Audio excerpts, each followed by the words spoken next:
Okay, good evening, everybody. Special welcome to Mrs. Ganek, who's joining us for the first time. Nice to have you here.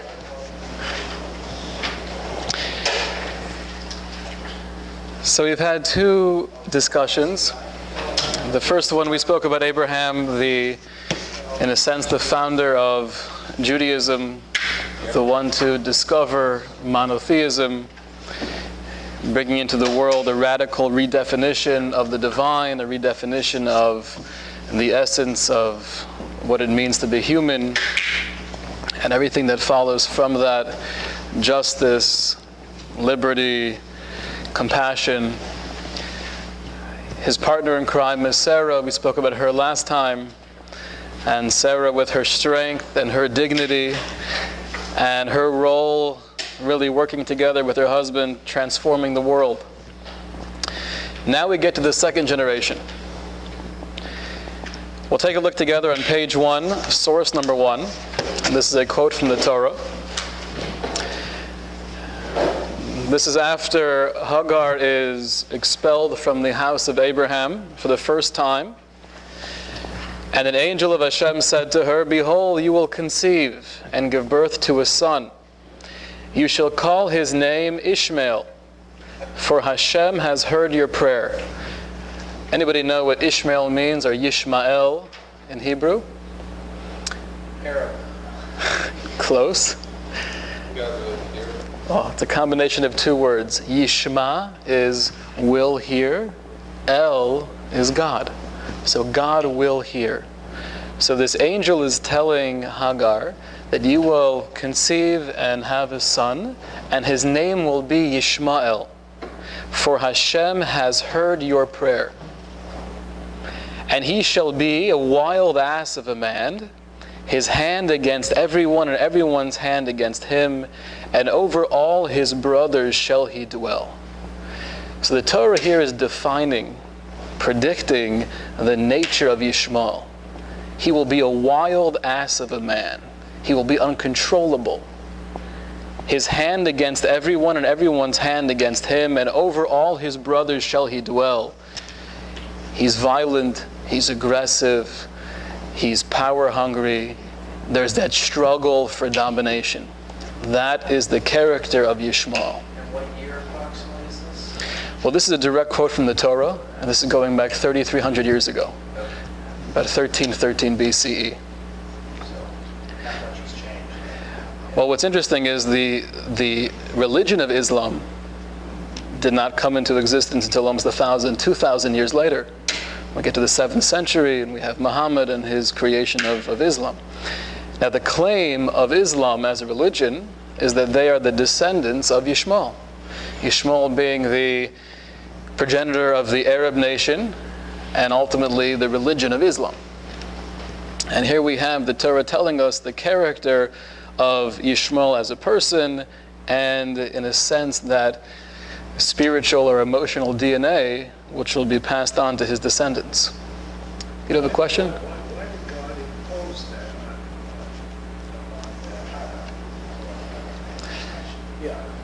that? Impose having a son? Of that character? It's a good question. I don't know. It's a good question. Now it's interesting because in the Hebrew, like we mentioned, Yishmael really means in the future. Yishmael, God will hear. So we have ancient midrashic sources that tell us that really hidden in this little message to Hagar is a prophecy for the future, that as time goes on and the nation of Ishmael becomes more powerful, they'll inflict pain upon the Jewish nation. It'll inspire us or motivate us to scream out, to cry out in prayer, and then Yishmael, and then God will hear and answer those prayers. But there's an indication here that in the future, the nation of Ishmael, his descendants, will cause havoc and harm and anxiety and stress and worry. Again, that has played out throughout the centuries. I'll quote to you from two sources. One is from the Rabbi, who was one of the great commentators in the 1300s, and one is Rabbi Chaim Vital, who was one of the great Kabbalistic minds of the 16th century. The Rabbeinu Bechaya writes that Abraham himself had some level of nevuah. He had a vision, a prophecy, that sha'asidim banav lehishtabed tachas yedei Ishmael, that in the future his children would be subjugated to the rule of Ishmael. V'chi yisnu osam, this is not in your booklets, you'll forgive me. I'm reading from the actual Hebrew. Listen to this line. V'chi yisnu osam sina gedola, and they, the nation of Ishmael, will hate the Jews with a sina gedola, a great passionate hatred. She'ein umma ba'olam she'yusonim liYisrael k'bnei Yishmael. There will never be a nation in the world that has that same vicious hatred as the nation of Ishmael. Written by the Rabbeinu Bechaya in the 1300s. Now it's interesting. Interesting is probably not the right word. It's tragic. You know, if you recall back maybe 10 years ago, the two police officers in the IDF in that Arab village, and they were taken by a mob of, crazy people and just devoured. And you have that video where they place their hands out of the window with the blood dripping out of their hands, and you see their faces, right? There's such a passion for the murder. Now, there's no way to compare different levels of evil, but it almost seems like there is something unique with that level of almost a love for evil in that sense. I'm not even sure if you find that by the Germans. Maybe it was more of a cold, calculated, obviously evil that we can't ever fathom, but there's something more visceral about the evil that comes from Ishmael. And that the Rabbeinu Bechaya is telling us, there is no nation that will ever have that level of hatred. Just a level of hatred themselves, or a level of hatred against another? A level of hatred against the Jewish people in particular. From I understand, they hate each other more than they hate the Jews. So I'm not sure if it's more or less or equal, but that also comes from this verse. His hand against everyone. Right? They're not targeted against one nation. They're in everything. Even recently with these three young boys who were abducted, in the streets of Ramallah, they're dancing and they're singing and they're giving out candies to the children. And you think about that for a second. Let's say you would totally get into their wavelength and believe all of the garbage that's out there in the media, and feel sorry for them, and maybe the Israelis are being too aggressive and not caring enough. Maybe. And therefore, I might even be able to understand you doing something to accomplish a political agenda, to hopefully get more freedom, whatever your intentions are. But to celebrate it like that, to have that level of joy, that, the Rabbeinu Bechaya is telling us, is a sina gedola. It's a massive hatred that we've never seen before, unique to the nation of Ishmael. I'll quote you as well from the Rabbi Chaim Vital. Rabbi Chaim Vital was one of the greatest Kabbalists of his time. He was one of many disciples of the Arizal. If you remember from our Kabbalah series, the Arizal was really the master of Kabbalah. However, he wrote absolutely nothing. All the teachings from the Arizal were passed on orally. And out of all his disciples, the Arizal said, I only feel comfortable with Rabbi Chaim Vital writing down my teachings because I feel he understands me in the best way. And Rabbi Chaim Vital himself was very prolific. He wrote many, many books. I'll quote you one thing that Rabbi Chaim Vital writes in regards to the nation of Ishmael. Again, this is not here in the sheets. I'm reading from the original Hebrew. Written in the 16th century. He says, the other nations of the world that have and that will control either a large portion of the world or the entire known world are massive empires. You think about the Greeks and the Romans and the Babylonians and the Persians. These were world powers. He says, V'lo kein Yishmael, but that won't be the case with the nation of Ishmael. Shetamid hayu arevim shochnei ohalim umidbaros. These are people living in tents in the desert. Ve'ein lahem esik am im zulasam. They have no real official business with other people. Elanim sholim lilistim. They're like robbers, where they go out and they try to get some food, they try to get some money, and they come back to their tents. However, va'achar kach, but in the future, asidin limloch al ha'olam, they will be able to take control of the world, va'al Yisrael, and take control of the Jewish people. To be kidmosa hu shafil mikol umya, in the beginning they will be lower than any nation. V'hashta kam l'malucha, but in the time to come, they will rise up against the entire world, taking control of a large portion of it and taking control of the Jewish nation.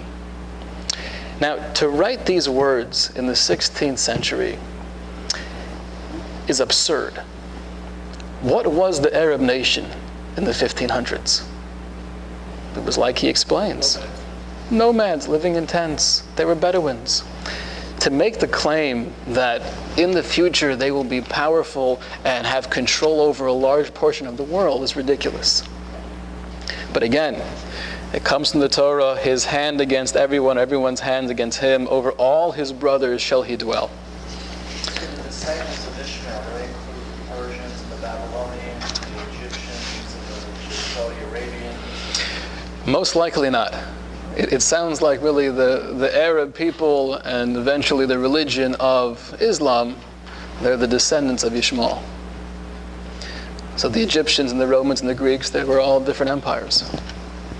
The Egyptians of today are not Egyptians of history. That's true. They are Arabs. That's true. That's true. But the Egyptians who were controlling the Jews in the times of our slavery, it was a different nation. What he's saying here, that they're going to, control the Jewish nation. Hopefully, they're talking about the Ottoman Empire, not like future. Which we have our land now. Are you talking about like again, or is? So I don't know. To be determined. I would hope that you're right. The idea of controlling a large portion of the world, that we do see coming to fruition. Hopefully it's referring to something in the past, and the future is only going to bring good tidings. We don't know till we get there.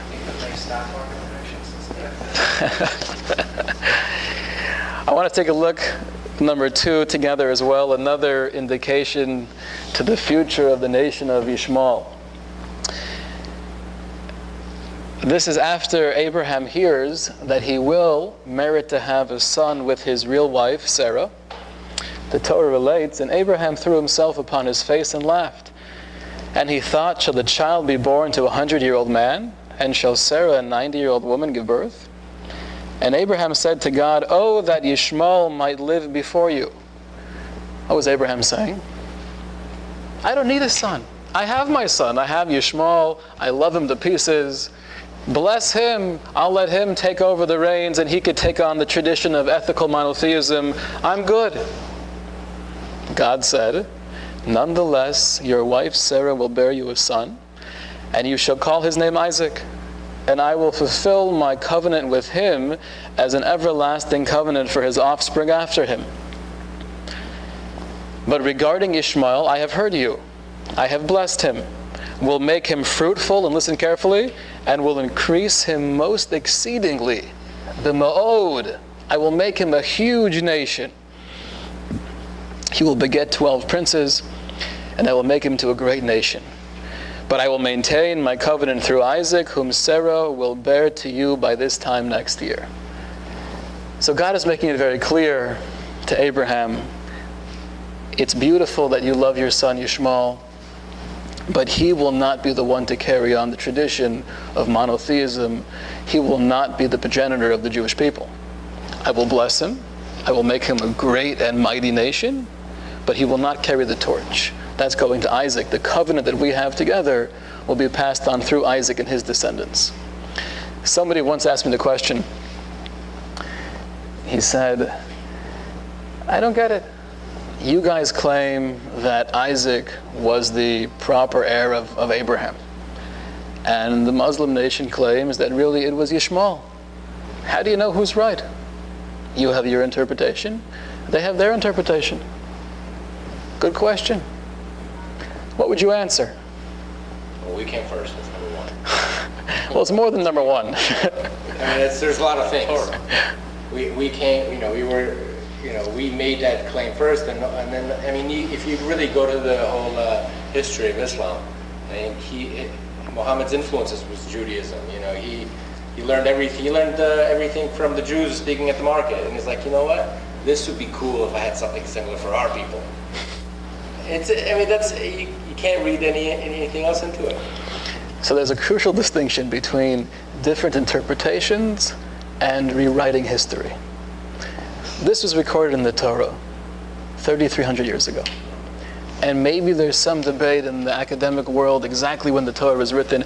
Everyone agrees on the face of the planet that by the 3rd century BCE, there was a Torah. What's the proof to that? It was Jews using Torah. More than that?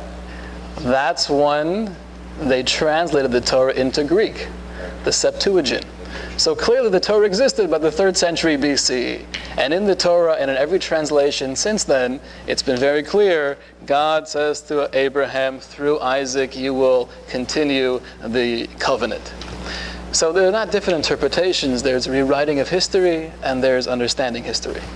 It's that simple. Now I'd like to show you two things. The first I could pass out to you. In regards to source 1, where we define Ishmael and his descendants as a wild ass of a man, his hand against everyone, everyone's hand against his, I was curious to look up terrorist attacks in the last 50 years. Who were they committed by? What political parties or what ideology, what groups were behind the terrorist attacks in the last 50 years? So what I have here is a printout of all the terrorist attacks, going really in number of casualties, and just the highlighted ones were the ones committed by Islam. You can just pass this around. We'll take 2 minutes. Just look through the pages, just the highlighted ones.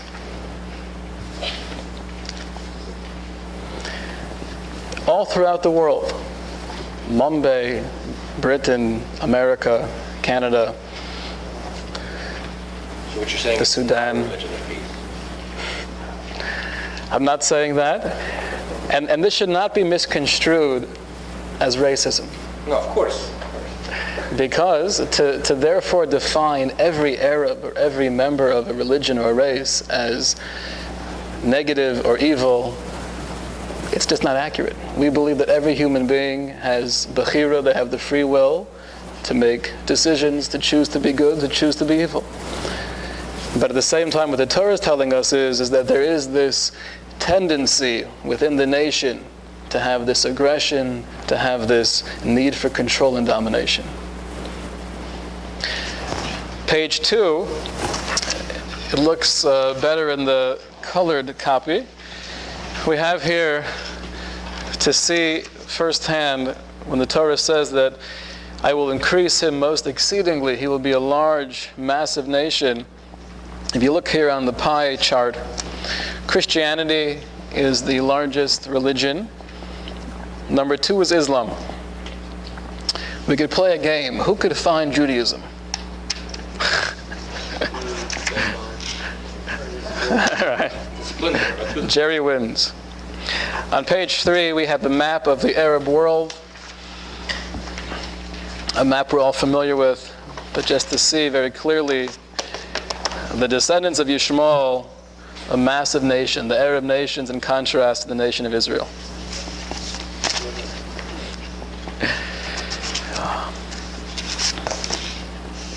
Like today on the news, they were talking about what's going on in the Middle East. And there's the possibility of the terrorists right now going into Jordan. And it's right next to Jordan. Jordan and Lebanon, they were saying.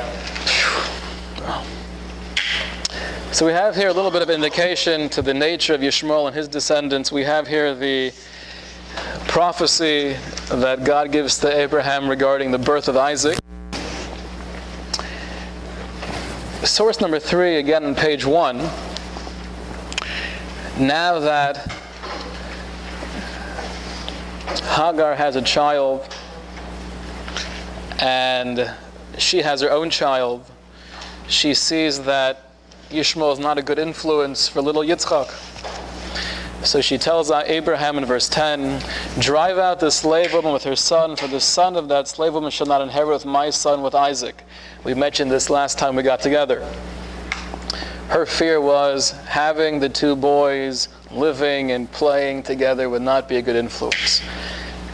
The matter greatly distressed Abraham regarding his son. And we know how it continues. God says to Abraham, "Be not distressed over the youth or your slave woman. Whatever Sarah tells you, heed her voice, since through Isaac will offspring be considered yours." Now, did Abraham not pick up on this negative influence? Was Sarah the only one who was astute enough to realize having him in the house will not be good? Where was Abraham? So some of the commentators explain that he also knew the flaws of Ishmael.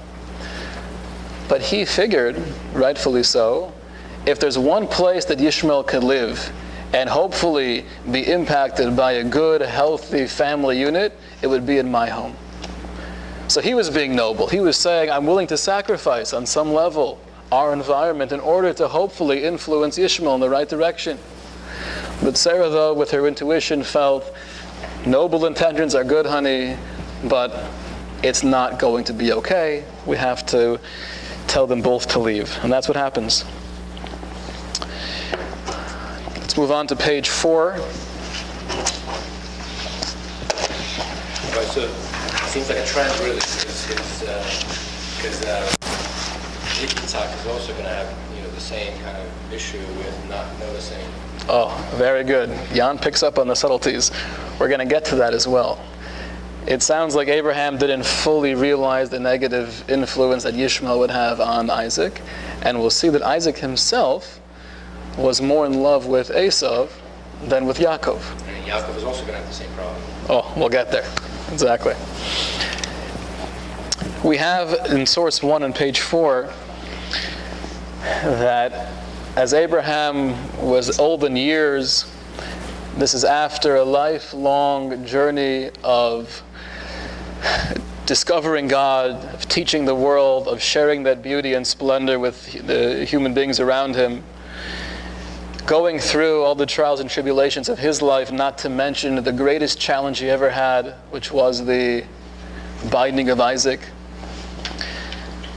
So Abraham says in verse 2, source number 1 on page 4, verse 2, Abraham said to his servant, the elder of his household, who controls all that is, "Place now your hand under my thigh." That was in the ancient world a form of taking an oath. "And I will have you swear by Hashem, God of heaven and God of earth, that you not take a wife from my son, from the daughters of the Canaanites, among whom I dwell." Who was the servant of Abraham, do we know? Eliezer. So he tells Eliezer, you need to find a wife for my boy chick. Got to get him married. He's already 40 years old. I think it's time to leave the house. However, do not find a wife from the Canaanites. Rather, to my land and to my kindred shall you go, and take a wife from my son, for Isaac, from there. His homeland was Haran. Now, superficially, you would assume the reason why he prefers his homeland in contrast to the Canaanites is because there they were all Jewish and they all believed in one God and they didn't worship idols. Is that true? No. We know the history of Abraham. He was born and raised in a pagan culture. So what do they have over the people living in Canaan? The answer is, and this is a very crucial lesson when it comes to shidduchim, when it comes to finding a match, either for ourselves or for our children, Abraham knew full well that when it comes to religion, the whole world is mistaken. But when it comes to being a mensch, where I come from, people are good, decent people. They might have a wrong view of reality. They might assume there to be many powers. They might not realize Shema Yisrael, Hashem Elokeinu, Hashem Echad, but they're good people. That's what's crucial for finding a soulmate. This is true even in the practical sense. If someone comes to you and says, theoretically, I could choose between two boys, one who is more religious, just like I am, but he doesn't have the same character traits. He's not as much of a mensch. He's not as nice. He's not as caring. He's not as selfless. And there's another boy who might not be as religious, but he's a real mensch. So in a vacuum, do you choose boy 1 or boy 2? You choose boy 2. That's what Abraham was telling Eliezer. So in this case, he was choosing a girl. I need a girl for my son. Make sure she's a mensch. When it comes to religion and spirituality, don't worry about that. If you're a mensch, you'll grow in religion also. But the first step is being a good human being. So Eliezer goes, he finds a wife for Isaac, and that's the story of going to the well. We know that Eliezer turns to God and he says, give me some kind of indication. Here I am. I have no idea who to choose for Isaac. And the story goes that Eliezer turns to God and says, if I find a young lady who will offer me water and my camels as well, then I'll know with certainty that this is the right girl for Isaac. Lo and behold, little Rivka comes onto the scene. Rebecca walks there and she sees Eliezer and she offers him water and his camels water as well. We got a match. But again, how did he know her level of religiosity? How did he know her belief system? And the answer is he didn't. But she was a kind person. That's the first step. Source 2 on page 4. We have here the meeting of Isaac and Rebekah. Now, in the beginning, we don't know much about Rebekah. All we know is that she comes from the same homeland of Abraham, and they're somehow related. But we quickly learn a little bit about her. In source number 2 on page 4, verse 58, they called Rebekah and said to her, will you go with this man? Again, somewhat of a strange question. When are you living? You're living 3,800 years ago. That's when the story takes place. And you're asking her if she wants to go with him? Make the decision and call it a day. Again, you see, it's a different family, a different set of values. 3,800 years ago, the family of Abraham had the clarity to say, let's ask her opinion. And she said, I will go. I'll take the risk. It sounds exciting. 61, then Rebekah rose with her maidens. They rode upon the camels and proceeded after the man. The servant took Rebekah and went. Now Isaac came from having gone to Beer-Taroi, from where he dwelt in the south country. Isaac went out to supplicate in the field. Interesting expression. In the Hebrew, it's lasuach basada. He went out to meditate, to pray towards evening. And he raised his eyes and saw, and behold, camels were coming. Can you picture the scene?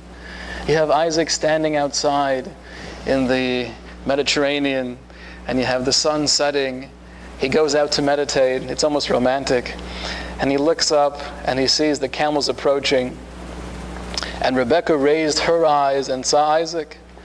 She inclined while upon the camel, and she said to the servant, who is that man walking in the field towards us? And the servant said, he is my master. She then took the veil and covered herself. The servant told Isaac all the things he had done. Eliezer tells Isaac the whole story of how he found her. And Isaac brought her into the tent of Sarah, his mother. He married Rebekah. She became his wife, and he loved her. And thus was Isaac consoled after his mother. Strange verse. First of all, the order seems a little bit perplexing. She became his wife, and he loved her. And thus, Isaac was consoled after the passing of his mother. Wouldn't you assume that he loved her should come before she became his wife? Not according to the art class we had. Wow. He keeps track of all the classes. So we spoke about this in the relationship series. Real love can take decades to cultivate. You don't need real limitless love to get married. You need to have enough there, the chemistry, the potential, it makes sense, it's worth it, and you go for it. Isaac knew that, Rebekah knew that. Once they were married, though, the love grew. And thus Isaac was consoled after his mother. Why in the world would marrying Rebekah be any form of comfort for the loss of his mother? How do those two things work together? Yeah, the love, somehow related. So I once read an article that the main determination in who a boy marries is based on who his mother wants him to marry. Not sure if that's true, right? But there's definitely this connection between the mother's love and the love that a man receives from his spouse, and there's a comfort there. Part of it, I assume, was also on a spiritual level. When Sarah passes away, the matriarch of the Jewish people is gone. So there's a little bit of that concern. I'm taking over my father's position, but who will take over my mother's position? When he found Rebekah and he felt that love and he saw her brilliance and the light that she would bring to the Jewish people, that itself was a comfort. I know we'll be okay, not just now in my relationship, but in the future as well. Now, you may assume that Isaac wasn't so great. And when you look in the Torah itself, there is very little written about the life of Isaac. We have a lot about Abraham and his kindness and charity and teaching the world. We have a lot about Jacob, as we'll get to. But when it comes to Isaac, there is very little said. You might assume that he was kind of hanging on to the coattails of his father. My dad started the company, and now it's a multi-billion-dollar corporation, and I'm just coming in afterwards to do my thing. But there's no way that I could do it myself. I'm not a trailblazer. We say 3 times a day, that's not true. We daven 3 times a day, and in the Shemona Esrei, in the main prayer, we say, Elokei Avraham, Elokei Yitzchak, Elokei Yaakov. The God of Abraham, the God of Isaac, and the God of Jacob. It would be a lot simpler just to say, the God of Abraham, Isaac, and Jacob. Why do you have to put God before each one of the patriarchs?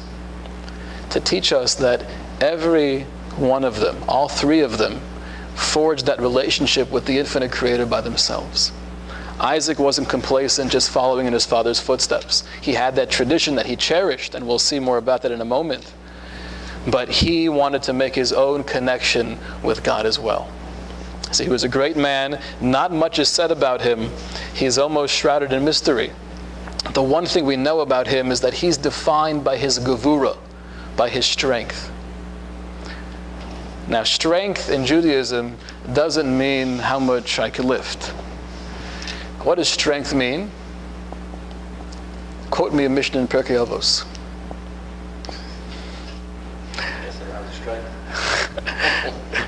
The Mishnah says, Eizuhu Gibor. Who is the strong man? Hakovesh es Yitzro.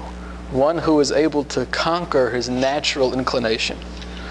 Right? So if somebody says something insulting to you, and the response is to say something very hurtful back, but you're able to control yourself, that means you're strong. If I want to do something and I hold myself back, that means I'm strong. If I don't want to do something and I feel very awkward and I'd rather not stand up there and express my opinion, I'd rather just stay on the sidelines and do my thing, but I stand up anyways, that means you're strong. It's strength of character. That's what we know about Isaac. He had that strength. He was known for his gevura. Abraham was chesed, was his kindness and love for all humanity. Isaac was his strength.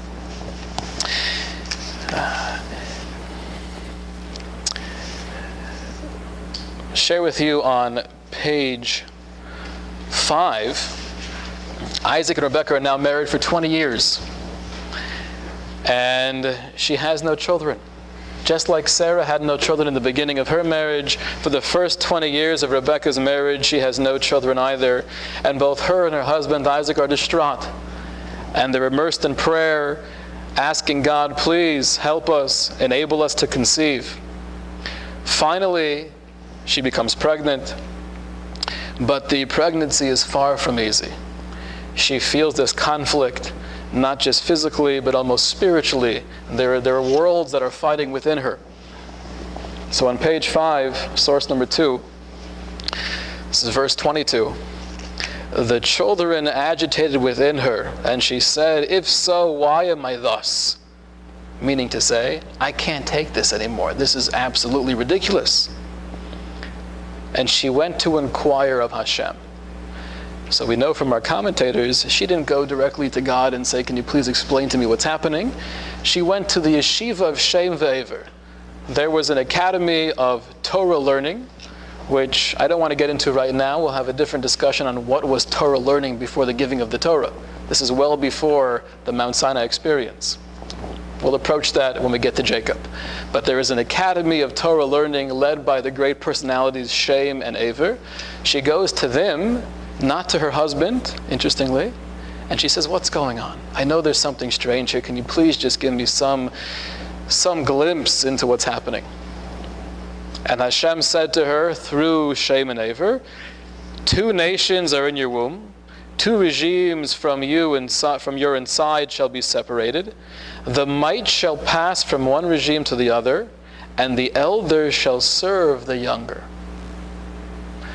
Now we know what happens, that Esav is born first, he's the elder, he shall serve the younger. This is a prophecy that Rebekah receives from Shem and Aver. But for some strange reason, she doesn't tell Isaac. She can't. Why is that the case? We don't know. But there is something about the revelation of that prophecy that she had to keep to herself. You cannot share this with your husband. Which you could imagine was a very difficult thing to do. When you find out any juicy gossip, to save it and not share it with your spouse is extremely hard. Let alone a prophecy for all generations to come that the elder will serve the younger. But she kept her mouth shut. There's no opinions, Rabbi, on why she... There's many opinions on everything. Yeah, but like a leading opinion of somebody that you usually go... All I know offhand is that she was given instructions not to share it with Isaac. Now, the conflict within her was more than 2 twins being playful. But we have midrashic literature that shares with us there is almost this inclination for one of them to be grappling with spiritual pursuits. It even says that when she would pass by a shul, she would feel, your little Yaakov trying to come out. And when she would pass by the house of idol worship, she would feel little Esav trying to come out. Now, this is before sonograms, and she didn't know she had twins. So before she went to Shem and Aver, she assumed she has one child who's very confused. On one hand, you want to go to shul. On the other hand, you want to go to the idol-worshipping temple. Make up your mind. And that itself was a source of anxiety. What is going on within me? When she finds out, no, they're 2 separate people, and they have 2 different inclinations, that itself was comforting. Even though I know I now have one son who has this inclination towards aggression and perhaps idol worship, but I'd rather have that than someone who's confused. We're going to get to Eliyahu, Elijah the prophet, in many, many weeks from now. But the famous episode where Eliyahu is on the Mount Carmel, and he has the Jews who are worshiping Baal, who was one of the well-known idols of the time. He turns to the Jewish people who are there, and he says, Ad Mosayatem poschim al shtei hasifim. How long will you keep on going back and forth? Make up your minds. If you're Jews, live life as a Jew. If you're idol worshippers, then wear the robe, join the temple, but don't come to shul on Shabbos. You can't play both sides. Now you think about that for a moment, and you question, but isn't it still better to have some involvement? Why would you say, pick one direction? I would have assumed that it's better to at least be a little bit involved. It's true, maybe I go on Sunday to church, but I also go on Saturday to shul. Isn't that better than not going to shul at all? Elijah was saying, not necessarily. If you're a person who is into growth, and you're saying, listen, this is where I am right now. This is what I feel comfortable with. I'm not here yet. That's beautiful. But if philosophically, I'm playing two sides of the fence, I embrace wholeheartedly Catholicism, but I also go to shul just to be safe, then he was telling them, better to be consistent. At least be a mensch. At least follow through with something. All right, so this is not to be misunderstood as a way of saying it's all or nothing. Judaism is far from an all or nothing perspective. If we're growing, then we grow whatever we feel comfortable with. But to embrace two different ideologies, then better to be consistent. Let's go on a little bit. So we have the marriage of Isaac and Rebekah. We have her barren for 20 years and they're praying, and finally she conceives. She has these two children within her. And now what happens is they come into the world. When they're young, you can't tell them apart. You know, listen, maybe Esav is a little bit more playful. He likes to be outside playing ball, and little Jacob is more subdued and passive. Okay, but kids will be kids. On page 6, though, in source number 1, verse 27, the Torah tells us, the lads grew up, and Esav became one who knows trapping, a man of the field. But Jacob was a wholesome man, abiding in tents. So we see now, once they're a little bit older, they really have two very different personalities. Esav needs to be outside. He needs to be hunting. He needs to be killing and skinning animals. Jacob has no interest in that. Just like a good Jewish boy, he's not an athlete. What does he like to do? He stays in the tent. He meditates. He learns. He contemplates. Isaac loved Esav, for game was in his mouth, but Rebekah loved Jacob. What does that mean that Isaac loved Esav because game was in his mouth? So, literally, because Esav was a hunter, he was the one to bring the venison and the good tasting meat to Isaac, and therefore, I like you more because you bring me steak. Okay. Rebekah didn't need steak that much, and therefore she saw Jacob was a holier little boy, and she loved Jacob more. Now, does that make any sense? So if Isaac is an out to lunch, spaced out father, so then I could hear, yeah, that does make sense. As long as this guy is giving me my hamburgers and my hot dogs, I like him better. He's faster, he could shoot the bow and arrow better, he's my boy. This little runt.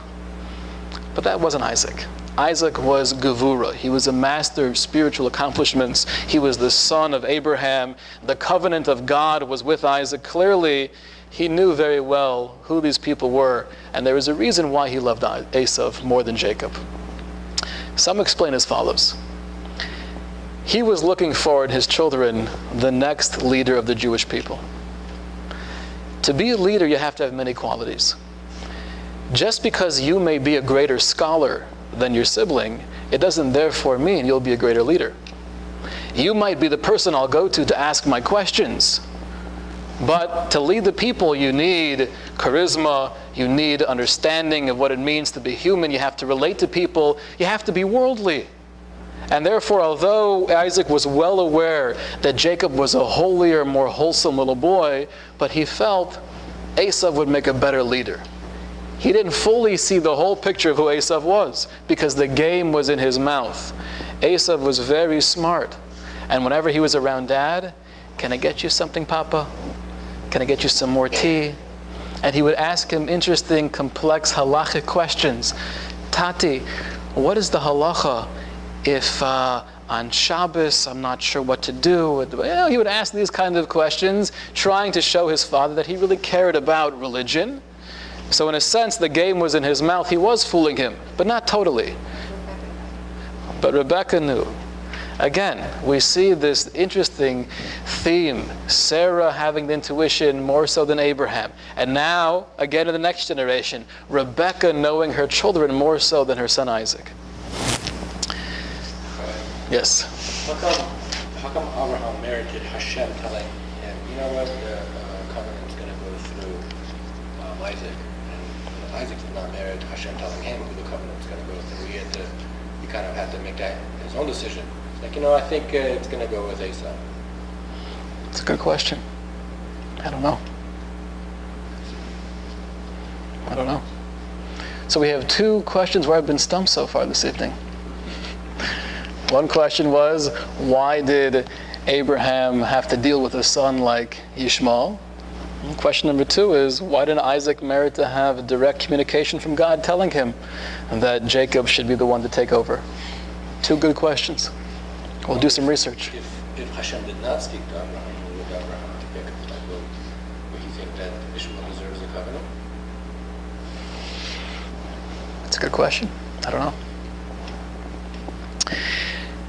So we have the father's love towards Esau. We have the mother's love, again, with a greater intuition, a greater evaluation of the situation. Her love is towards Jacob. Source number 2 here tells us that there's a famine in the land. Now, in the times of Abraham, there were 2 famines we hear about. Both times, he decides to leave the land of Canaan, leave the land of Israel, and he journeys into Egypt, and he has dealings there. They go through trials and tribulations. So Isaac assumes, I'll follow the footsteps of my father. I'll also leave the land of Israel and look for food. God says to him, verse number 2 in source 2, Hashem appeared to him and said, do not descend to Egypt. Dwell in the land that I shall indicate to you. Isaac was the only one of the 3 patriarchs where God said, you cannot leave the land of Israel. It seems that Isaac was on a different level. He was more spiritual. And some suggest that may have been because of the episode of the Akedah, the binding of Isaac. Although he wasn't sacrificed, and we're not going to have time or the emotional power right now to get involved with what that was all about, but there was something about that experience that changed him forever, that transcended the confines of the physical world. He was on a different spiritual plateau, and therefore God said, you can't leave Israel. You have to stay here in the Holy Land. Isaac digs wells, as his father did. That was a source of water and a source of parnasa. Now it's interesting, the Torah actually tells us the names of the wells. Who cares? Why does it make a difference?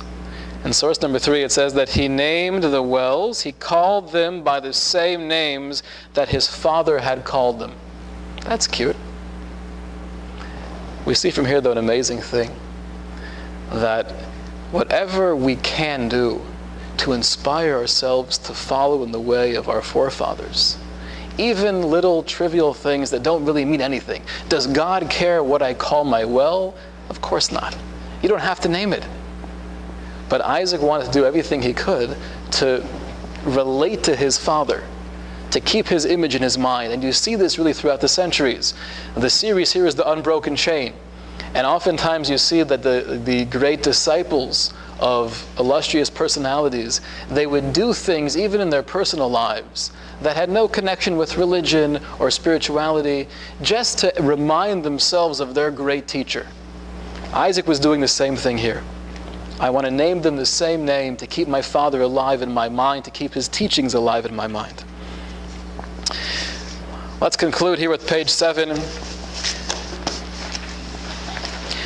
The famous story where, again, Rebekah, hearing that Isaac is on his way out and he wants to give the blessings. He wants to transfer what he received to the next generation. The leadership of the Jewish people, the continuity of the Jewish people. And he obviously is choosing the son that he loves most, Esau. Source number 1 on page 7. And it was when Isaac had finished blessing Jacob. All right, so we know what happens. Rebekah tells Jacob, dress up like your brother, go there, and fool your father, receive the blessing. And the famous line that Isaac says as he's touching his arms, we know that he's wearing the goat skins to feel like Esau. He says, Hakol kol Yaakov v'yadayim b'day Esau. Isaac being blind at the time, he says the voice is the voice of Jacob, but the hands are the hands of Esau. Superficially, that means you feel like Esau, you sound like Jacob. It means a lot more than that. he was saying, again, we have this in ancient sources, a prediction for the future. Esav and Yaakov will never be simultaneously successful. The call, the voice of Jacob, referring to the prayer or the learning of Torah of the Jewish people, when that's strong and vibrant, then Esav is subdued. But when the hands of Esav being really the beginning of the Roman Empire, which we'll learn more about, when the hands of Esav are powerful, then Jacob will be lowly. A really description of the generations to come. Jacob gets the blessing and he leaves based on his mother's advice. Then comes in Esav, and Isaac is very confused. What's going on? We read together 33. Then Isaac trembled in a very great perplexity and said, "Who, where is the one who hunted game, brought it to me, and I partook of all when you had not yet come, and I blessed him? Indeed, he shall remain blessed." So he's realizing right here and now that he was duped. He was fooled. Esav is coming in now. It's all coming together. Jacob fooled me. But then he ends off by saying, "Indeed, he shall remain blessed." Instead of saying, you know what, let's do a switcheroo. Let's try to change things around. It's almost as if he's happy with that decision. Why the change of heart? The answer is because why did he love Esav more? Because he thought he was more cunning. He has leadership qualities. He knows how to maneuver in the world. He's the one to lead the Jewish people. Jacob, he's too naive. He doesn't get people. He doesn't get the way things work. At this moment in his life when he realized, 1 second, Jacob isn't so naive. He knows how to get things. Indeed. That's right. That's where he got it from. But he was able to execute it well. And at that moment, Isaac said, "Indeed, he shall remain blessed. I now see not only is he perhaps a holier individual, but he's the right man for the future of the Jewish people." Now, we conclude here with our discussion of Isaac and Rebekah, that Rebekah was told that Esav had in mind to kill Jacob. He had enough with his brother. "You steal my birthright, and now you steal the blessing." Although it was the right thing to do, and Rebekah instructed him to do so, Esav said, "I will kill you." Who told her this? How did she find out? How did she know?